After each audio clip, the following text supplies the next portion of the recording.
everybody. Welcome back to another episode of Oh Shoot. We have a male on the podcast today because it is Photography Disaster Story Day. So, as always, Charlie is joining us today for today's episode. So, good to be back. Glad to know that all I'm good for is to talk about really bad things that are happening to people. Yeah, I mean, it's interesting for both of us to be on the episode. I feel like it's kind of necessary at this point. You know what I mean? Yeah, I mean, if it ain't broke, don't fix it. Right, exactly. Okay, so you haven't been on the podcast in a while. Has anything new happened in your life? It's also my life, basically, at this point. But I mean, it's kind of hard for me to think about the last time I was on the podcast and the things that I've shared since that time. Honestly, our summer's just kind of picked up as it would for any of our friends in the photography or videography industry, and just things have gotten really busy with different trips that we've taken. I'm sure if you guys keep up with the podcast often, you've seen some of our trip vlogs. We had a great time in different trips and places that we went, but I'm sure you've told them all about those trips. So I did. Yeah. Got a new laptop this week. That was cool. Oh, yeah. Charlie's been editing off of was it a 2016, 2017? It was a 2019. Oh, 2019. My 2019 MacBook Pro, but the battery, literally you basically couldn't use it without the battery being plugged in, especially using Lightroom or Premiere Pro. It was basically just keep it plugged in all the time. So, and when I would try to go and open Premiere to edit any of these videos that we're doing, I would be sitting there waiting for a couple minutes for this thing to boot up and kind of shake the dust off. So, and I would use Cassidy's MacBook, and it opened in 2 seconds. And then if there was times where I'm scrubbing through all the clips and everything, the audio would just clip out and not play, and then it would freeze up, and it would do that all the time. And I've kind of picked up being the main video editor a little bit. Nothing too crazy, mainly just culling the footage and kind of getting it to be to flow well. Yes. So nothing too heavy work as far as editorial types of video editing works is considered. But yeah, so I think it'll just be really nice to have a little bit more of a streamlined work process and not to be so frustrated with the computer. Mm-hmm. Charlie mainly edits my vlogs, and he'll edit this podcast. He does a lot of video stuff. So it was pretty important for him to actually have a computer that worked fast, because there's nothing more frustrating than opening a program and then it buffering for 5 minutes. It just feels like such a waste of time. So I'm glad that you're going to be able to zoom through those videos now, right? Yeah, it's going to be a good time. And you're going to be 10 times faster, one right? of the necessary evils of having to cycle out your tech. It just kind of feels like a waste of times at times, but it's kind of what you just have to do. So. Yeah, truly. And now I kind of want a new laptop. Oh my goodness. I'm just kidding. I just got one last year. Just got one, yeah. I have FOMO. I just want to be a part of what's happening. Yeah. Okay, so for today's episode, we are reading Photography Disaster Stories. So this really can be anything. Charlie, do not read ahead. I won't. Okay, because Charlie likes to read ahead and I don't know, practice in his head, but you need to be present for the stories. So I had literally 200 submissions, and when every single person is writing me multiple paragraphs, it was really hard to actually read through all of them. But basically every single story and submission that you guys sent in, my job was on the floor. So we've got some crazy stories for today. I have a quick question for you. This thought crossed my mind. Sure.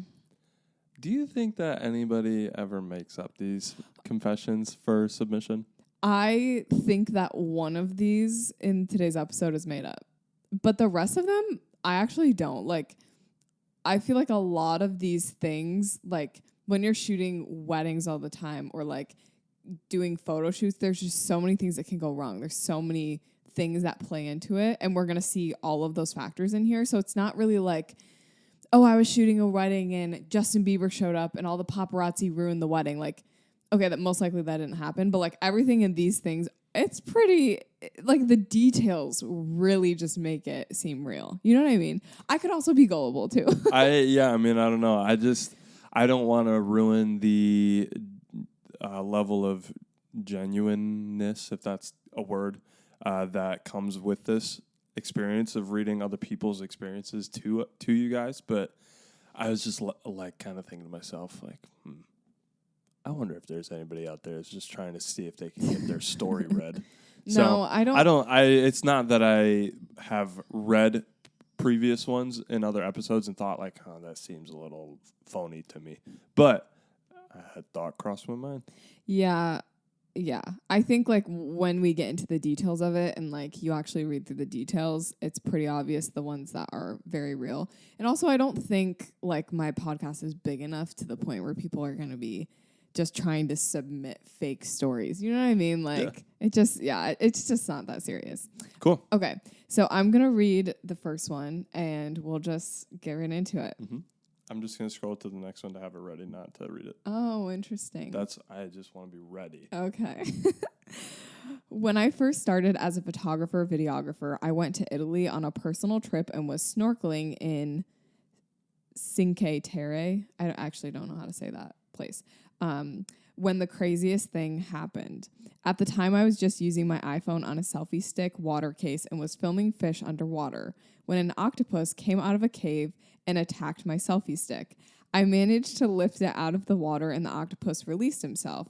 So, genius thought, I decided to go back and capture more footage. So I went to a cave that the octopus went into and all of a sudden it came back out, but this time it latched onto my arm and my phone.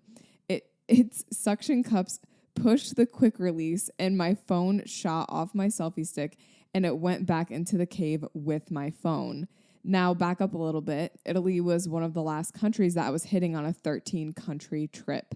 And every photo and every video from that trip was on my phone. So naturally, I dove back into the water and beating on this cave with my selfie stick for 15 minutes, and even better, the sun was setting. So long story short, the octopus came back out and wrestled me for about 5 minutes, and I got my foot back. I got my phone back and still have all the footage. And those trips are the videos that I edited to start my journey with my full-time media business now. But it would have never happened, or at least wouldn't have taken much longer for me to be where I am taking pictures for a living. I have video proof of this whole thing. Oh my word, send it in, please. I know. I just love the visual of like imagining an octopus just literally like attacking your hand. Like, I don't know why that is just so funny. Like, I'm just picturing someone like shaking their arm trying to get this octopus off of them. Oh my word, yeah. And octopuses in real life are gross. To me, really? Underwater, like if I saw one and they like came up to me, I don't know. I also don't really love spiders, and I know like crabs are kind of more the ocean spider, but just all the tentacles and everything just kind of like wigs me out a little bit. And open water already is kind of a fear of mine, so it's like here I am on this reef, I'm near a cave, this nasty squid pops out, suction cups to my arm, and here I am like trying to get it off. I feel like at that point, if you're already like, you've already encountered the octopus once, like you have no fear at that point. And I feel like the octopus, that's kind of like a worst case scenario besides like a shark or like something that's poisonous. Like an octopus, that's scary. Maybe, do you think it was a small octopus? I have no idea. They come in all shapes and sizes. Right. There's no way it was a gigantic one. It was a kraken. I don't know what that means. Like the legend.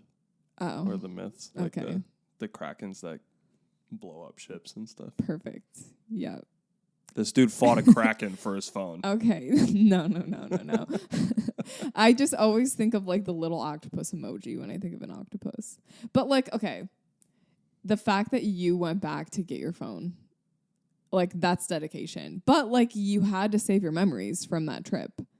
Imagine like you have like iCloud or something and like all your stuff is like going into iCloud while your phone's in this cave. Oh my goodness. Yeah, it's all like they have the geolocation, like the tags on it too. And it's just like middle of the ocean. Tag is underwater.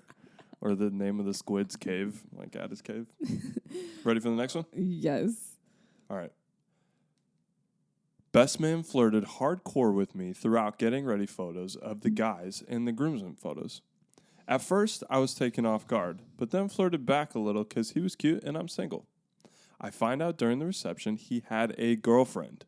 I was horrified and so embarrassed. I started to ignore him, but he showed up around me asking questions about photography, like when I started, etc., when she wasn't around. I finally started ignoring him politely and walking the other direction if I saw him anywhere near me. I found his IG a few days ago after the groom posted a pic with him in it, and him and his fiance are engaged now. I'm still horrified when I think of this. That's horrible. Yeah. That I feel like as photographers, we get put in so many weird situations like that where like you're kind of just automatically involved in people's personal lives because you're just taking photos of people. So you just find out their stories and stuff. And like there's just so many instances like that where it's just like there's just so many deeper things going on at a wedding that you don't even realize are happening, and you're just like, you get whoa. dropped in the middle of some weird scenarios sometimes. Yeah. Even this last wedding, I don't really think I told you, but there was a couple of things that some of the guys said to each other when they were getting ready. I was like, oh, that's another level. Okay, yeah.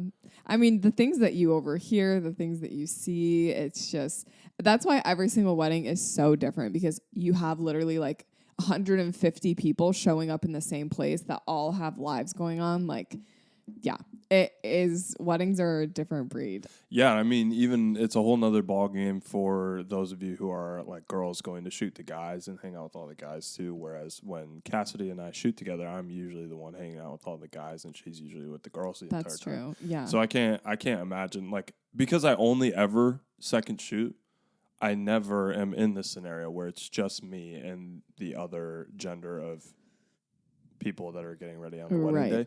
So it's hard for me to imagine those roles being reversed.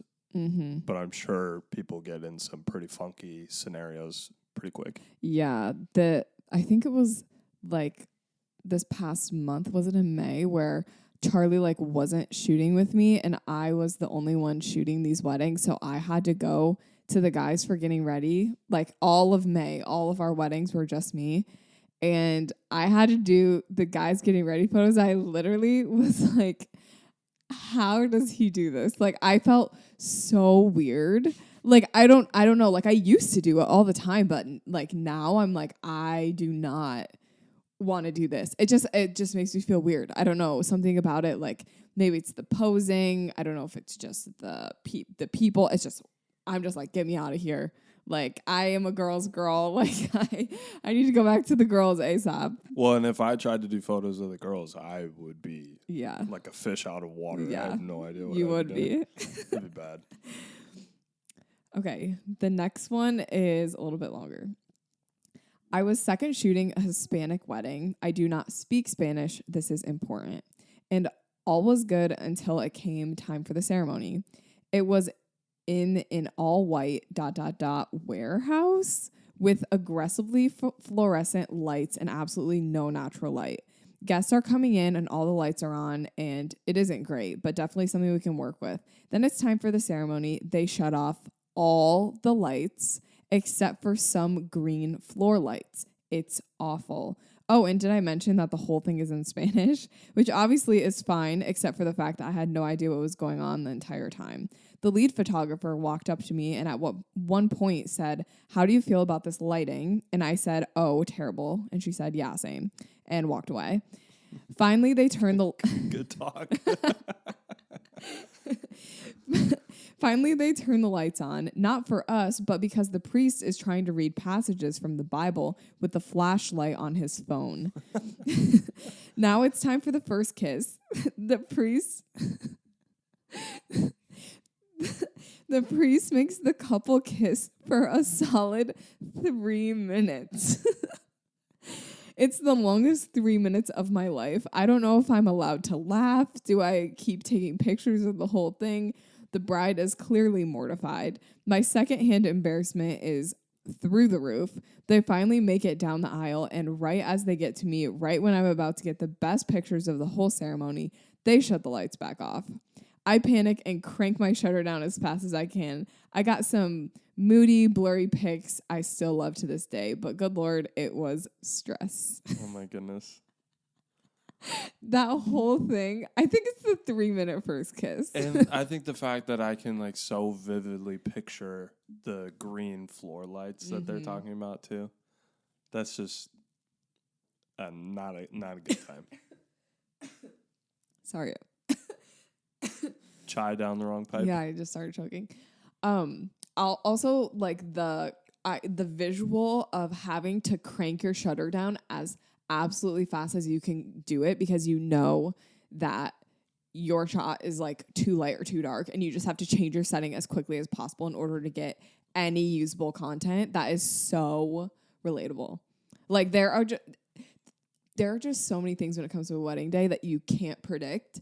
Sometimes it's lighting, sometimes it's whatever. And like that is just one of those things that like it's just bad timing with the lights, and you just react and you just crank your shutter down as fast as you can go. Yeah, it's a panic moment for sure. Yeah. Oh my gosh. And really the only thing you can change that fast is your shutter. Mm-hmm. Either that, or if you have our cameras or our lenses have aperture rings, so we could probably pretty quickly crank our aperture up or down. But ISO, I'd need like at least 2 seconds to change. Yeah. Yeah, I mean, it's a relatively quick adjustment, but Yeah. still, you're kind of scrambling in that moment for sure. The amount of stress that story gave me. Here's the next one. Okay, buckle up. So I was booked for this couple's Mexico destination wedding. I shot their engagement session, so I kind of knew them beforehand. They were super cute and photogenic. I was so excited. Fast forward to the day before. I was walking around scoping locations as one does, and out of the corner of my eye, I see what looks like the groom and one of the bridesmaids scurrying off around the corner. Me, being a self-proclaimed FBI agent, go to investigate and don't see them, so I move on and think it's probably not them. Morning of the wedding, things are going great. I go to shoot the groom getting ready, and I hear arguing in the room, but I know it's obviously not the bride. I knock, and after a few quiet minutes, he lets me in like he wasn't just arguing with someone else. I have no other guesses except this girl is hiding in the closet. After a few minutes, the groomsmen come in, and we shoot for a few minutes. Then, when a female employee of the hotel appears from out of nowhere and is like, "Here's your towels," 1, she had no towels in her hand. 2, no door opened. No knock. But the drunk groomsman didn't even put it together. But I did. Anyway, she leaves. I'm finishing up getting ready shots, trying to understand WTF actually is happening right now. Besides that, things are going great. Stunning venue. Food was amazing. Checked all the boxes. Later in the night, I notice the groom has lipstick on him as I'm telling him, so he can wipe it off. I realize it's like a shiny, bright pink color. His wife is wearing red matte lipstick. Oh, that is something only a girl would notice. I would have never saw that. Then I'm like, you know what? Could be grandma, auntie, mom. Don't overthink it. On the lips? Her words, not mine.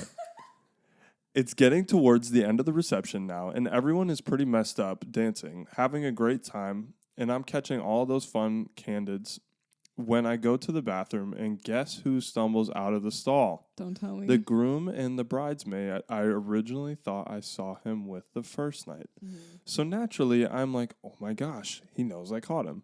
I just turn around and walk away, contemplating what the heck to do.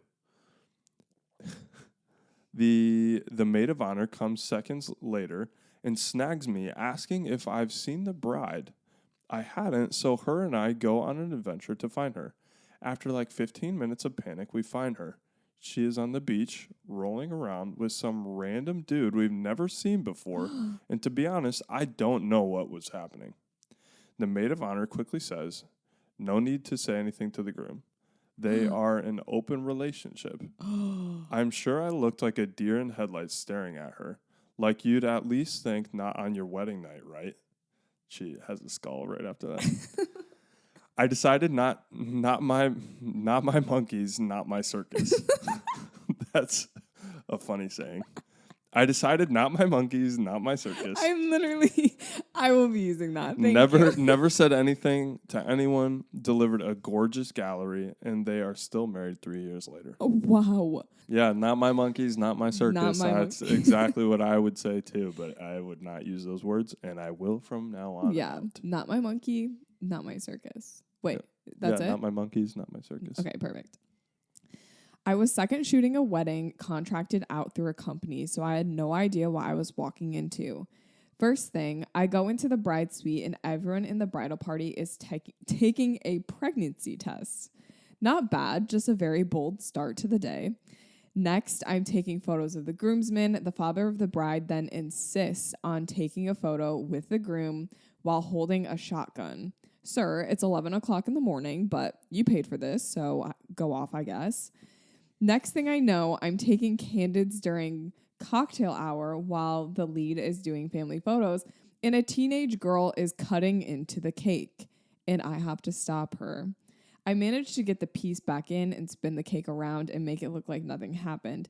Cherry on top, you might ask, the groom removed the bride's garter while on one of those rolling things you use to work under cars like a mechanic. That's awesome. Horrifying altogether. It'll always haunt me. There's so many elements of that story. Like, photographers, I feel like are, I don't know, they're kind of on the defense all day. Like, teenage girl cutting into the cake, not on my watch. I don't think so. Like, I'm turning that cake around. I'm making sure no one sees. Like, I feel like you're always on crisis control. For sure. No, I mean, yeah, you got like a little the police car lights going off when that happens, and you're just running around trying to put out fires all day. Mm-hmm. But yeah, no, that's and the mechanic, I don't even know what those the rolling the platforms, things. the roller platforms to get underneath the vehicle. That's pretty classy touch right there. Oh yeah, I'm sure you think that. As like a girl listening to this podcast, they're probably like, get this man off. get him off. Take away his mic. Oh, if I was there in person, the amount of laughing and crying I'd be doing in that moment is not acceptable. Here's the next one. I was doing Halloween minis a couple years ago with my best friend, and the smoke bomb malfunctioned, and she had to go to the hospital because it blew up in her hand. Everything was okay. She just had some bad burns on her hand. Here's the thing about a smoke bomb. Like, I just feel like smoke bombs are low-key dangerous. First of all, they started all those wildfires, didn't they? Like, out in California.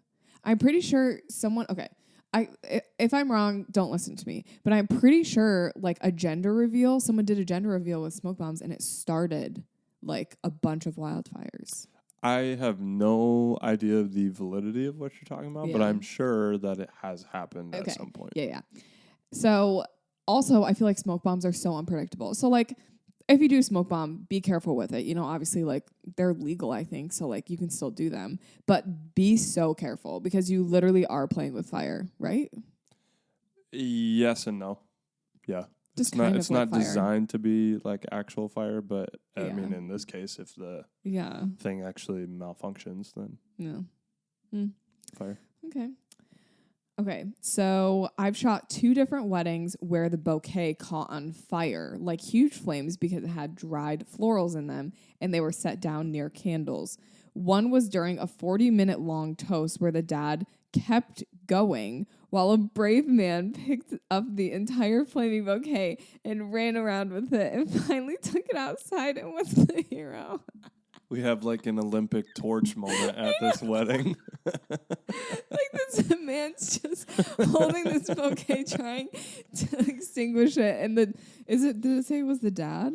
No, the dad was like giving a toast or something. Oh yeah. Okay. And the dad literally is just like oblivious, or maybe just doesn't care. He's like, hey, we got people for that. I'm just going to keep talking. That is playing with fire right there. For sure. Hopefully he didn't throw it into the woods and start a wildfire. Yes, that would be horrible. Yeah. I always think about dried florals. Like, just something about them. They're beautiful, but they are such a fire hazard. Especially with, like, the trend is to have a million tiny little candles on your tables. Mm-hmm. And bud vases everywhere. Yes, and, like, I swear I have seen so many fires almost happen. Did I ever tell you about when I was modeling in a styled shoot and this photographer was like trying to get this shot and she leaned back like on this window because she didn't have enough space, and there was a candlestick on that window because it had been decorated. Oh, you were modeling with me. I was just gonna say I was there with you on that day. I don't I'm know like- if you told your audience. I'm like my solo modeling career. Yeah, no, I was in that style shoot as well. I was the groom, she was the bride, and we were together. So yes, you have told me because I was there with you. I'm sorry, I forgot. It's okay. I'm sorry, I forgot that you were in that shoot with me.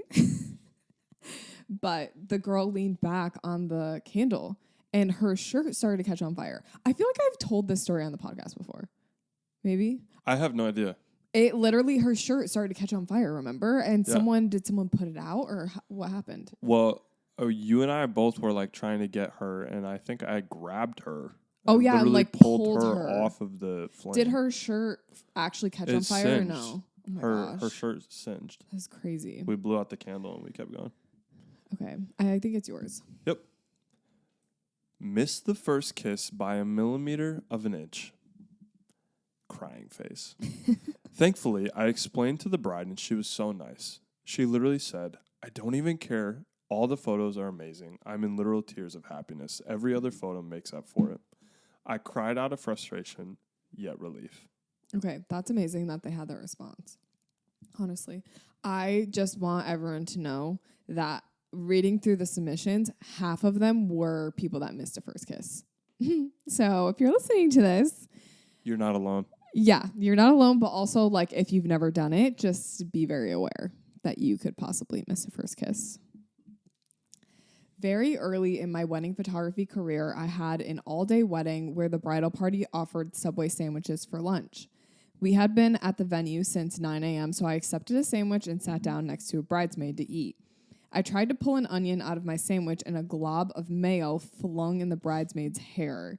I was mortified, but the bridesmaid didn't notice, so I quickly swiped the mayo out of her hair and acted like nothing happened. I don't know if she pretended she just didn't see or just pretended just to be nice, but if she didn't notice, whatever. Luckily, the one swipe I did to get all of the mayo out of her hair actually got all of it out of her hair. And I look back and I'm mortified that I didn't just tell her and profusely apologize. She probably had mayo in her hair for the rest Probably. of the day. It was probably like a little crunchy. And she like went to like clean her hair at the end of the night or Yeah. the next day. She's like, what did I Yeah. get in my hair? What is in my hair? Yo, last night was crazy. What's in my hair? Oh my word.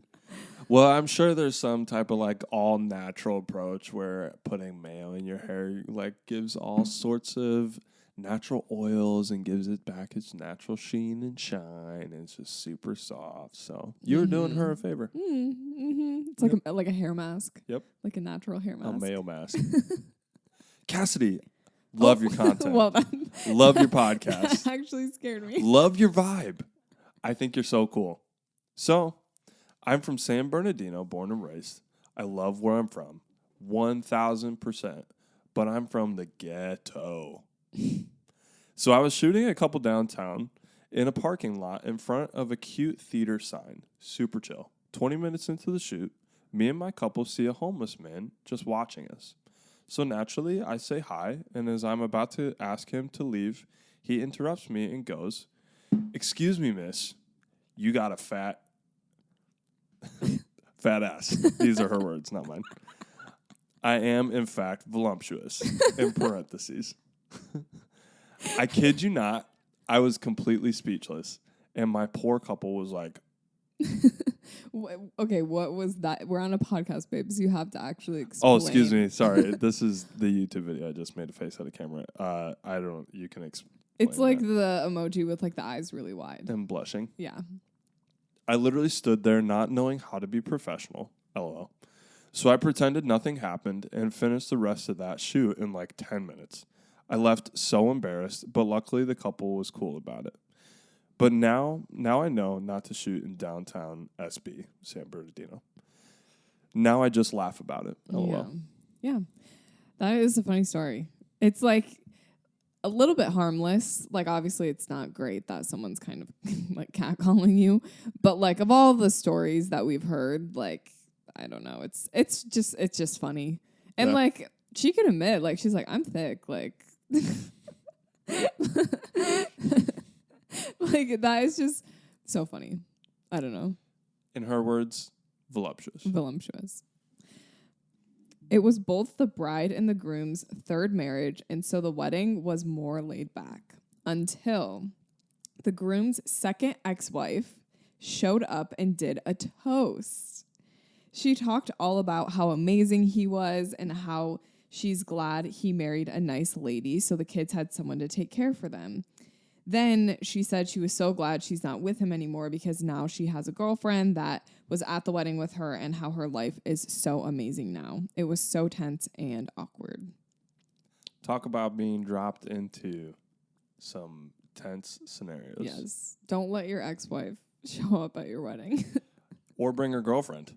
Yeah, just don't let any exes come. If you've got an ex, take them off the guest list right now. We actually shot a wedding where the bride's ex was a groomsman because she like dated this guy who then introduced her to her current husband, but they were still friends. Yeah, I guess they were amicable about it, but who knows? Not my cup of tea. Not my monkeys. Not my circus. Just this last weekend, I had a bride who showed up to her wedding in a wedding dress that was 2 sizes too small for her. Oh my gosh. I had to stuff her wedding dress with pillows and blankets and blow dry it in order to stretch it out so that she could fit into it. Then she passed out and threw up during portraits because she was so sucked into the dress that she could barely breathe. We were in Yosemite, and I had to unzip her dress as she laid in the dirt throwing up in front of everyone. Mortified. Oh my gosh. That is horrible. It was like a Bridgerton dress. I mean, a corset. Yeah. Oh my gosh, that is horrible. Oh, I feel so bad. Because I know that feeling of like, oh, I can squeeze into it. Like, it's whatever. But then it's like, yo, I actually can't breathe right now. Yeah. I don't know that feeling. Or like, I don't wear clothes like that. Well, okay. Or like if you wear something that's a little bit too small and then it has a zipper and then it like the zipper busts if you move even just a little bit. It's way more common than you'd expect. But I can't imagine getting physically sick from how tight the dress was. That's horrible. I mean, if they're in Yosemite, I'm wondering if they had a little bit of a hike to whatever spot they were going to be doing stuff to. So I'm wondering if there's like a couple other variables that are kind of playing into it. But still, I mean, wearing something that's kind of squeezing the life out of you is not helpful. Yeah. I literally sharded mid-reception, and to make things worse, I had on a white dress. So freaking embarrassing. This is the one that I'm not sure if it's real or because photographers don't wear white dresses. But maybe it's just like a wedding guest. No, not off-white. You still can't wear off-white. I guess. Yeah, maybe they weren't thinking about it. Think of a solution. You're like, off-white. I don't know. Well, it's off-white now. Goodbye.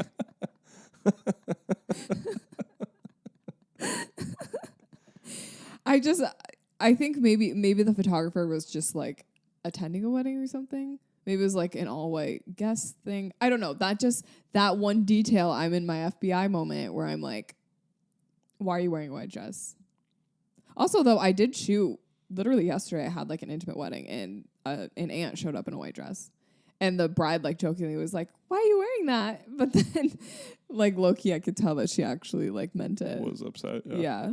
It was like, it looked almost identical to what the bride was wearing, which was bad. It was like white lace. Tough. That's even worse. White dresses off limits. And I will never show up to a wedding in one.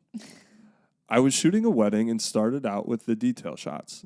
The groom's sister gave me his ring and I already had the bride's ring.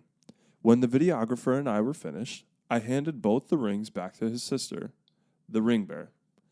Come ceremony time, the groom is at the altar and everyone is seated waiting for the bride. No one can find the rings, and the sister is adamant that I didn't give them to her. What? I was so scared everyone thought I lost them. We looked around for at least 15 minutes, keeping the guests waiting. The mother of the groom ended up having them in her purse. I have no idea how they got there to this day, but I definitely gave them to his sister. That is the worst when blame gets shifted on you and you're like, me? Like, I didn't do anything. But I mean, I could also see from like the sister's perspective, just be like, it was the photographer, you know, like just some outside person that they're probably not going to see again. That sucks. I'm glad that they found them, but in the purse, something happened. Someone took them. I don't know how they got in the purse, but something happened. Okay. This one's short and sweet. I put their phones in my pocket and drove off with both of the phones. Is this yours? No, it's not. But I just did this. I was going to say, because Cassidy just had this experience the other day. Yeah, so I was doing an engagement shoot, and the couple just brought their phones and their car keys. And so I was like, oh, we're literally downtown. Put them in my bag. So we finish, and like they have to go change into their second outfit. So they're in a separate parking garage, and I went to another parking garage to the location. So I was like, you guys go change. I'm going to go to the other parking garage and wait for you guys. And they're like, okay, cool. So they start walking to their car. They're actually cute. They're kind of like skipping down the street holding hands. I was like, that's adorable. And as I'm in the elevator going up to the parking garage, I have my phone in my hand, but my backpack keeps vibrating. And I'm like, what? Like, why is my backpack vibrating? Like, this has never happened. Like, I was like, oh, maybe it's like a phantom vibration. You know how people get those? It's a new update on your camera, and your camera's vibrating. No. But like, I was like, for like literally a minute, I was like, huh, that's weird. And then I just kept going up the elevator. And then I realized, I was like, oh, I have their phones and their car keys. Like literally, one, maybe they thought I robbed them. Two, like they can't even get into their car to change. So I like immediately am pressing the elevator button to go back down. And I go back on the street and I start like kind of fast walking, jogging towards the parking garage that they said that they were going to be at. And like the guy was running down the street towards me and he was like, oh, I'm so glad I found you. And I was like, I am so sorry. But it was just so crazy. I didn't even think about their phones in my backpack. Yeah. That's why I was wondering if this was your confession, but I guess somebody else has a bad habit of stealing phones too. Well, then it's like, how do you get in contact with them to tell them you have their phone? Yeah, it's like the old days. You got to meet at the phone booth on this corner on the northwest side. And make sure to be there at this moment in time. And if anything happens, you're not meeting. Right. All right. I thought the mother of the groom was the grandmother of the groom. I lost the family heirloom ring and had to play it cool while I looked for it. I realized I wore linen shorts that were see-through with a black bodysuit. And I'm guessing that because these are bullet pointed, these all happened on the same day. Yeah. It's just like thing after thing after thing. That's horrible. Did you find the heirloom ring? We never got a conclusion there. Was the mother of the groom the grandmother of the groom? No, obviously not. Yeah.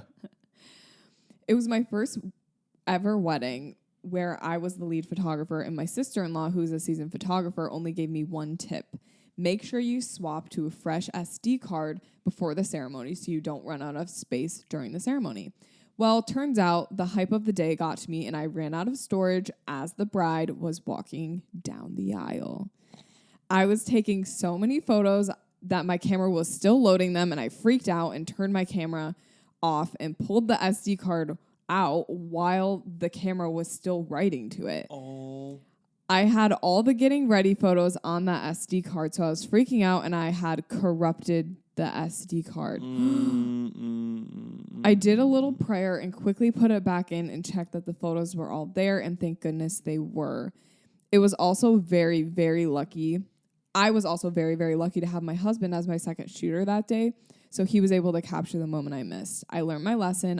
I'll always slow down for a second before the ceremony and check all of my gear in storage. Okay, so this is something maybe that I'm learning right now. If your card is writing, you pull it out, that corrupts it?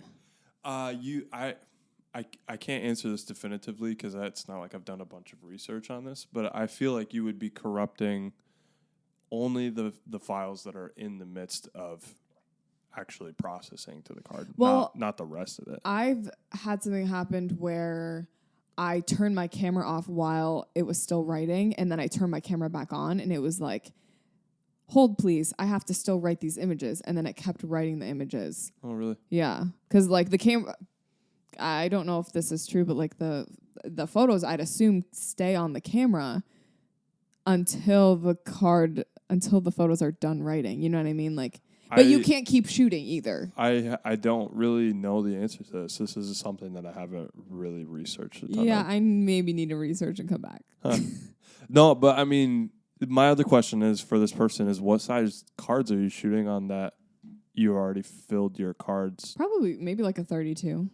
Well, and I guess maybe if they did a first look or something and they did all their photos beforehand. It's, I mean, I never run into an instance where I'm afraid I'm going to run out of photos for the ceremony. I'm always afraid that my battery is going to die.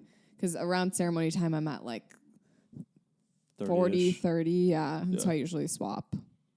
Yeah. Yeah, and I push my battery further. But, yeah, I don't know. Couple questions. Guess we'll have to look into it. I was shooting a wedding last year, and me and the bride and the bridesmaids were hanging outside by the lake. I was doing detail shots and put the rings into the bouquet for close-up photos.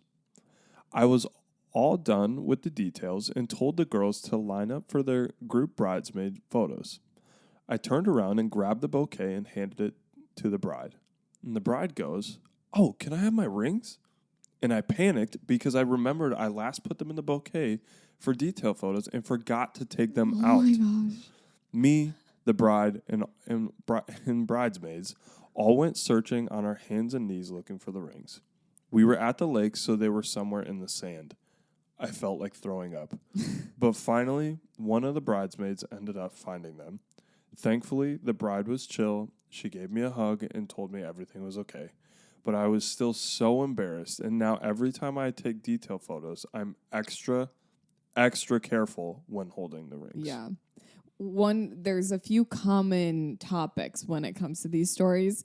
One is the first kiss, and the other is rings. Like, I feel like those are the two things we're always talking about. Losing the rings and missing the first kiss. So just take note. Could happen. So this next one, I was shooting a wedding, and the bride was walking down the aisle as they shared their first look. When the grandparents whip out their phones and put them directly in my shot. So as I'm trying to angle the camera to avoid getting them in the shot, I step on the bride's dress and almost fell down the middle of the aisle. They laughed it off. I apologized a million times and cried because the grandparents ruined my shot. That's sad. That is sad. We just had a wedding where there was an uncle that had a camera that he wanted to like get up on the ceremony stage. Oh yeah. With the couple and was standing. He was standing like behind the bridal party, like the wedding party, and like you could see him, and the bride literally looked at him and like in the middle of the ceremony like mouthed to him, "Get down. You're dead." No, she didn't say that. She was like, "You're please a dead man. Please get down." Okay, so we are going to read some of these longer ones because we're coming to the end of the episode. So you can read this one. This happened to me 2 days ago, so I still have PTSD. I made it the whole wedding drama-free until the reception. The venue was stunning. A cliffside outdoor restaurant with panoramic sea views and a super snooty management. The wedding planner took me and the bride and groom to see the welcome drinks in the canopy setup. I started taking detail shots of this elaborate display while they chatted next to me. There were gigantic carved fruits arranged on pillars with intricate designs cut into the fruit and giant palm leaves arranged to look like peacocks. So extra. As I'm taking photos of the drinks, I take a step back and accidentally hit one of the pillars holding the fruit sculptures. It started to topple in slow motion before knocking into the next, hitting over all the pillars of the fruit sculptures in a domino effect. The fruit crashes to the ground with a thud, smushing everywhere, and the couple and wedding planner all stare at me, horrified. The restaurant manager starts to walk over, so I panic and start picking up smushed fruit, trying to put them back together before he sees. The couple started snickering, trying not to laugh. I had to dump a ton of mushy fruit in a plant pot to hide it, and had to continue taking photos with horrible sticky hands because there was nowhere to clean them. The manager came over with more drinks and noticed the mess and started calling over the waiters, demanding to know who ruined the display. They launched into a debate while looking around accusingly. The wedding planner didn't rat me out, and I quickly ducked out as my photography time was up. I apologized profusely to the couple, who, thank God, decided it was funny. Traumatizing. Shout out to that wedding planner for not ratting the photographer out. Crazy. They're the real ones. Yeah, I mean, who knows what they said when she actually left, but... Yeah, and the domino effect with the fruit. It seems like a movie scene, Really? honestly. I can see it all playing out. That person's really good at writing as well. Like, they really set the scene for us. Yeah, they set the tone, I felt like I was there. Long story short, bride was running late, causing the ceremony to end late. Of course, the bride isn't happy, but that's to be expected. For the couple's portraits, we were going to be taken out by a golf cart. The cart arrives, but as we're pulling around, he runs over her dress and veil, gets caught in the tire, and rips both the veil and the dress. Since the bride panicked, she dropped her flowers. The golf cart pulls away again and runs over her flowers. This was all before the portrait session. You cannot tell me that's not straight from a movie. I was just going to say, it's like, I feel like it's an Adam Sandler, like, comedy. Yes.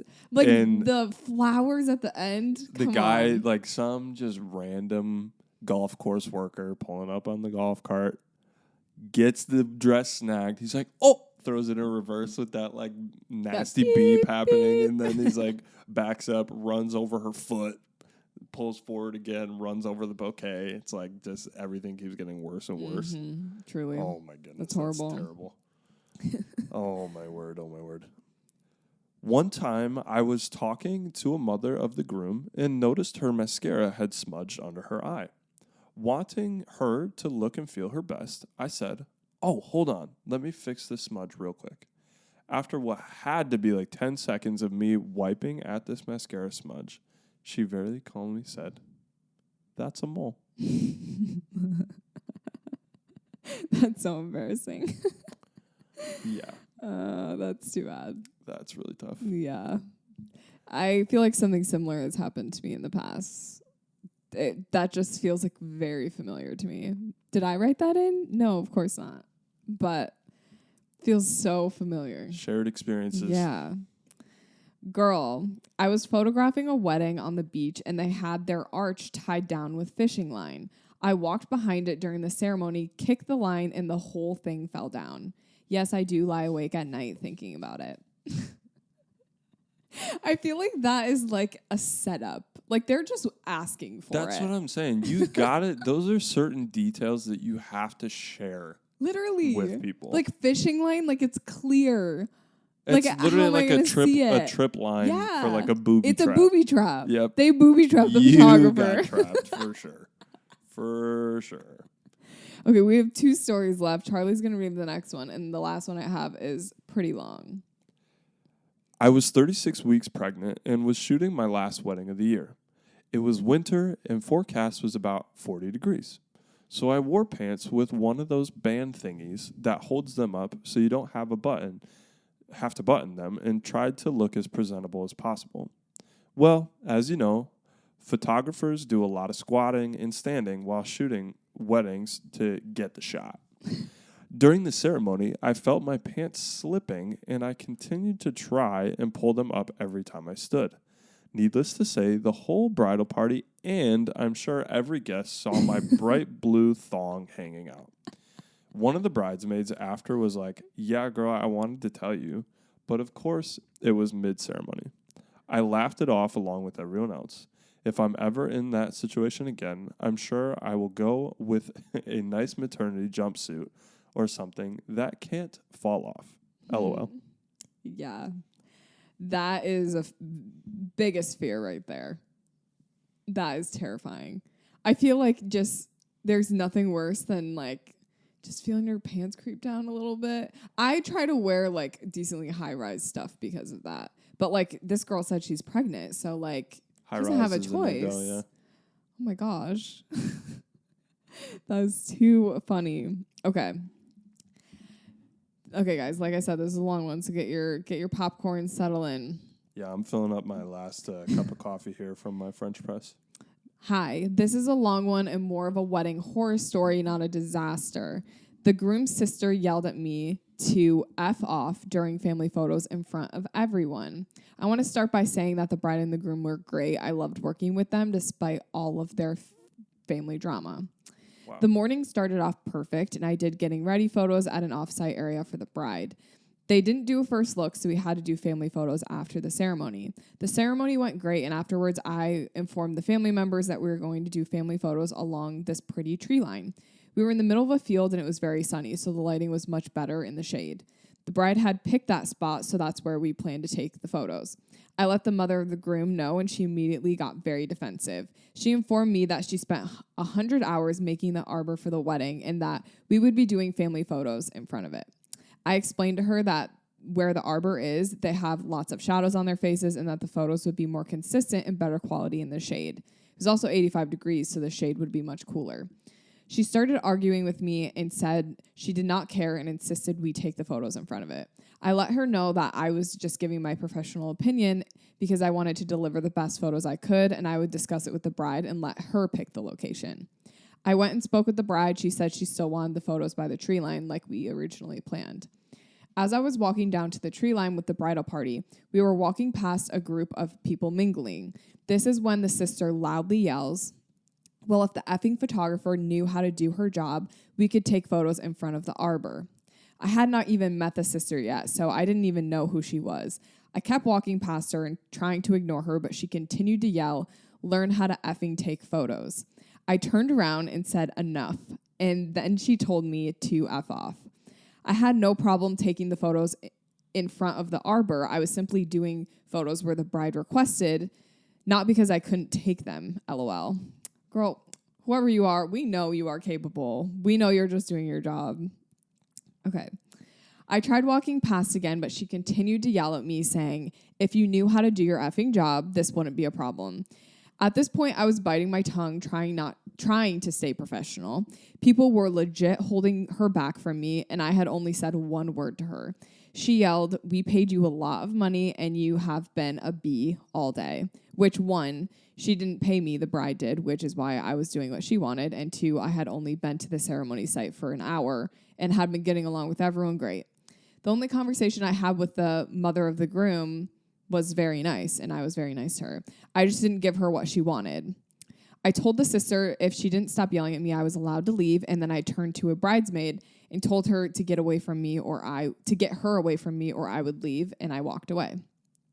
Once the bride and the groom heard what the groom's sister said to me, they came up to me and started apologizing a ton. They informed me that they have a lot of problems with her and that she would be leaving. Turns out she didn't leave, and a few minutes later when I was taking a big group family photo in front of the arbor BTW because the groom's family refused to take photos in the shade, she was in it. I didn't say anything and took the photo anyways. After I snapped photos of the group, I said, "Okay, that looks great." She yells in front of everyone, like 50 people, "How would you effing know? You didn't even look at your camera." That's ridiculous. At this point, I was so over it. The bride and her family came up to me and apologized more, and we walked away to do their family photos by the trees. At this point, I was told she had for sure left, but shocker, she came over when I started the groom's family photos. Update, they problem solved and moved the arbor into the shade so that this could have all been avoided. Again, I really liked the bride and the groom, so I took the family photo for them and tried to ignore her. After that, we continued the night, and for the most part, it was fine. The bride and groom apologized many times throughout the night. The sister stayed the whole night, and I could see her staring at me the whole time. At one point, I saw her staring at me, so I smiled and waved, and she did not like that. Oh my goodness. When it came to the exit, I had put my backpack at the end of the walkway and did the bubble exit. When I went to grab my backpack, I noticed there was spit on it. I didn't actually see her do it, but with everything that happened, I think it's safe to say she did it. Oh my goodness. Especially because my bag was tucked away, so it was definitely intentional. I didn't see her again, and I never said anything to the bride about the spit because the situation already upset her a lot, and I didn't want her to have to deal with it at the end of her wedding night. Man. I was very nice the whole time, and she had no reason not to like me, so it really didn't bother me. I did my job and delivered the photos. They loved them, so that's all I cared about. I only delivered one photo in the whole gallery with the sister in it, and I contemplating picking one with her eyes closed or something, but decided to be nice. Tough. I'm glad I have it in my contract that if I'm ever harassed, I can leave, but I also never thought I'd actually have to use that. Seriously. So this is your reminder to put in your contract that you can leave if you're being harassed because people are crazy. That's another level for sure. That is a disaster story. That's a horror story. That is the worst of the worst. So, I mean, your average person, unless they have a little bit of familiarity with photography themselves, unless you are packing an actual like studio setup where you're bringing a mobile light setup for you to be able to work with whatever lighting scenario is outside, and you can set up your own front-facing flash that's like soft and be able to evenly lit a very large group of people that would require multiple lights. That's not going to work. Like that type of a shot is not going to work. No. And you guys know that listening because you all have experienced that when you go out. So it's really unreasonable for the family to be pestering the photographer like that. And if they were willing to move it later, why would they not just move it? Yeah, move it to the shade spot. Yeah. I had a wedding where it was bright sun and the arbor was in the sun, so we started to do family photos there, but it was so hot and the lighting was so bad that we moved it to the shade where like just by some trees because it was better lighting and everyone was more cool. Mm-hmm. I understand like why you want photos in front of the arbor, but like at the end of the day, like unless you are the couple, like don't make a big deal out of it. Like why are you making a big deal out of? And then it's like it wasn't even the sister that put in the hours. Wasn't it the mom? I don't know. I mean, they might have spent time together. Yeah. I don't think they necessarily said that in the story. That's just crazy. But I mean, they made a good point. Like, make sure you have it in your contract that if you're being harassed, you can get out of there, which is not ideal. But like, I mean, at some point you have to draw a line. If a person is heckling you, or even in front of the entire family, just saying very derogatory things, and to the point where at the end of the day they're spitting on your bag, like there's a certain point where you just can't put up with that type of crap. Yeah, truly. Yeah, like at the end of the day, you're human, and like no one should treat you like that. Yeah, I mean, props to you for finding a solution and making it work and being willing to kind of stomach the way you're being treated to still deliver a professional gallery to them. That's a really good job done. Yeah. Well, guys, that wraps up our photography disaster story episode. I hope you learned some lessons listening to these stories. I definitely did. And I thank you guys so much for listening to this episode. Yeah, thank you for being willing to open up on your crazy experiences and being willing to share some of the PTSD with us and be able to spread it around. We like to share the love here. Yes. Thank you guys so much for listening, and I hope everyone listening has a great rest of their day.